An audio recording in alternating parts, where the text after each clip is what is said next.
Hey guys, welcome back again to my channel. Nama aku Natasha Deborah.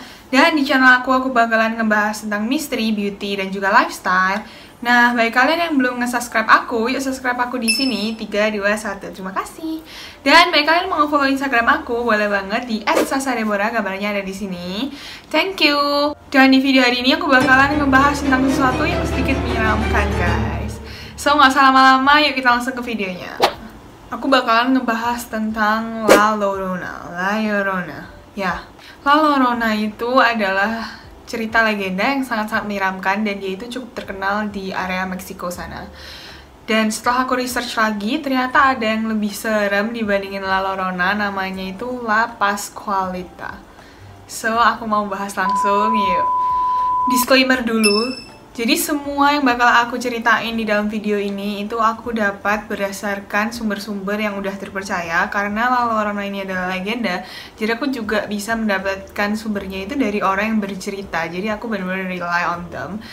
So, nama La Llorona itu nggak mungkin asing lagi di telinga kalian, karena tahun lalu itu ada film yang baru aja rilis, namanya La Llorona. Nah, La Llorona ini sangat-sangat terkenal yang seperti tadi aku udah bilang di Latin Amerika, kayak di Meksiko, South America, dan sekitarnya. Nah, banyak banget orang yang bilang dan yang udah nonton film La Llorona itu, katanya filmnya tuh nggak sesuai sama kenyataan aslinya atau kayak kejadian aslinya.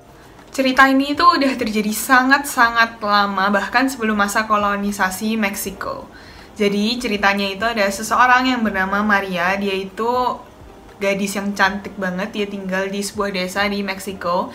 Dan suatu hari dia itu ketemu seorang pria, dan kemudian dia itu langsung jatuh cinta, kayak cinta pada pandangan pertama. Yap. Dan pria ini tuh sangat-sangat kaya banget, sedangkan si Maria ini tuh kayak miskin banget. Maaf ya kasar, tapi ya gitu. Dan ternyata si cowoknya ini juga suka nih sama Maria. Akhirnya mereka memutuskan untuk dating atau pacaran, dan akhirnya mereka menikah. Nah, sebelum mereka menikah itu, cowoknya itu udah janji nih sama Maria, oke, aku bakalan jaga kamu selama-lamanya. Akhirnya mereka itu oh my god, kenapa aku sering banget salah ngomong. Dan akhirnya mereka itu dikaruniai 2 orang anak. Tapi di tengah-tengah perjalanan cinta mereka itu something goes bad dan something goes very wrong. Cowoknya itu udah kayak mulai cuek, udah mulai gak peduli sama Maria, udah gak ngurus nih Maria mau ngapain, terserah. Dan mungkin aja cowoknya ini selingkuh. Jadi si suami Maria ini tuh cuman peduli sama anak-anaknya aja. Jadi cuman ngurusin anak-anaknya, suaminya ini gak peduli sama Maria, terserah deh lu mau ngapain, gue udah gak peduli. Anggapannya gitu deh.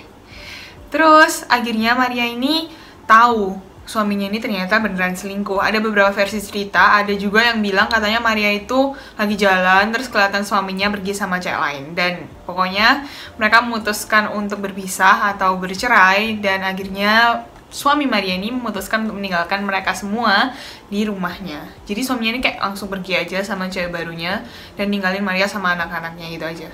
Terus si Maria ini kayak bete banget, kenapa suaminya itu bisa ninggalin dia sama anak-anaknya gitu aja. Akhirnya karena Maria ini kayak marah banget, dia itu bawa 2 anaknya langsung kayak ditenggelamin ke sungai karena dia itu udah marah banget. Mungkin dia nggak bisa kontrol emosinya atau gimana. Tapi setelah dia menenggelamkan anaknya itu di sungai, nah Maria itu kayak langsung regret, atau Maria itu langsung nyesel banget, dan dia itu nyari-nyari badannya anaknya di sungai. Dan tapi ternyata itu nggak ketemu. Dan itu membuat Maria tuh semakin marah. Kenapa sih kok bisa aku nih ngelemin anak aku sendiri, dan aku ini sekarang nyesel tapi nggak bisa nemuin anak aku. Jadi kayak dia tambah bete gitu guys. So the story goes like si Maria ini pergi ke surga, terus dia itu kayak ketemu Tuhan, terus Tuhan tuh bilang ke dia, oke, kamu nggak bisa masuk surga karena apa yang telah kamu lakuin itu bener-bener buruk banget, bener-bener jahat banget. Jadi aku bakalan ngasih kamu kesempatan nih sekali lagi, kamu balik deh ke dunia. Jadi kamu kayak di alam tengah-tengah antara dunia dan juga alam lain. Dan terus kamu cari anak-anak kamu. Kalau misalnya kamu bisa nemuin anak-anak kamu, oke, aku bakalan pertimbangin deh, kayaknya kamu bisa masuk ke surga bareng sama anak-anak kamu. So basically La Llorona ini kembali lagi ke dunia, tapi dia tuh kayak di tengah-tengah, alam tengah-tengah gitu pokoknya. Dan dia ini menjadi sosok yang sangat-sangat mengganggu dan juga sangat-sangat creepy. Jadi dia tuh kayak bikin suara kayak menangis-nangis, kayak ya pokoknya dia kayak menangis. Dan dia itu jalan di sekitaran sungai dan danau di sekitar situ. Dan ada some versions of the story juga yang cerita kalau misalnya si La Llorona ini kayak ngambil anak-anak terus kayak sengaja ditenggelamin di danau. Terus ada juga some version of the story lainnya yang bilang katanya La Llorona ini kayak nyariin suami-suami yang selingkuh terus kayak dibunuhin sama dia. So kita nggak tahu yang mana yang benar karena ini adalah sebuah cerita legenda. Dan cerita La Llorona ini sering banget dipakai sama orang tua di Amerika back in the days. Itu buat nakutin anak-anaknya sama cowok-cowok mereka atau suami-suami mereka. Kayak pada dibilangin, kalau misalnya kamu nggak kayak gini, kalau misalnya kamu nggak ngelakuin ini dengan baik, ntar kamu didatengin La Llorona, terus kamu bakalan diangkut sama dia, terus kamu kayak disiksa loh. Yang semacam kayak gitu. Dan juga banyak banget TV series, buku, dan sebagainya itu kayak bener-bener nge-cover cerita La Llorona ini dalam menjadi satu buku dan juga satu film. So I think that's all for La Llorona story. Sekarang kita cerita tentang La Pascualita. La Pascualita ini cerita yang sangat-sangat terkenal di Meksiko. Ini kayak lebih terkenal daripada La Llorona. Jadi ceritanya ada satu toko baju namanya itu La Popular. Dan pada tanggal 25 Maret tahun 1930, toko baju ini kayak tiba-tiba ngeluarin patung atau manekin gitu buat orang-orang tuh bisa ngeliat baju-baju mereka. Tapi manekin atau patung itu langsung kayak mencuri perhatian banyak banget orang dan juga turis-turis asing tuh kayak pada ngeliatin patung ini. Kayak, I think something's wrong with the mannequin. Ini aku bakalan taruh beberapa gambarnya di sini. Kalian coba perhatiin baik-baik. Jadi patung ini tuh kayak bener-bener cantik banget, dan patung ini tuh dinamai kayak Chihuahua's most popular bride. Patung ini berada di toko La Popular ini udah sangat-sangat lama, udah over 90 tahun, jadi itu udah lama banget. Dan aku nggak tahu sekarang apakah si patung ini tuh ada di sana atau udah nggak ada di sana. Ada beberapa versi cerita yang bilang katanya patung ini tuh udah dijual, tapi juga nggak ada yang bisa konfirmasi itu 100%. So, kalau kalian tahu patung ini ada di mana, silahkan komen di bawah.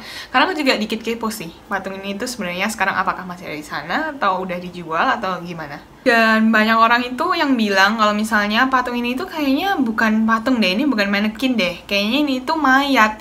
Coba kalau kalian perhatiin, lihat kerutannya, lihat tangannya, lihat jari-jarinya, lihat matanya, lihat mukanya itu kayak memang bener-bener kayak orang asli sih guys.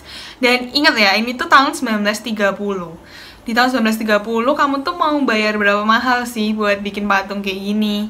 Ini tuh udah lama banget ceritanya, dan di tahun itu juga belum ada orang yang bisa se-expert itu guys. Kalau misalnya ada pun itu pasti kamu bayar sangat-sangat mahal. Masa iya cuman buat toko baju kamu rela ngeluarin duit segitu banyaknya? Terus juga ada beberapa orang yang bersaksi katanya dia itu bisa lihat patungnya kayak senyum, ketawa, nangis, dan sebagainya. Akhirnya orang-orang di sekitar sana itu mulai percaya kalau misalnya kayaknya manekin atau patung ini beneran orang deh.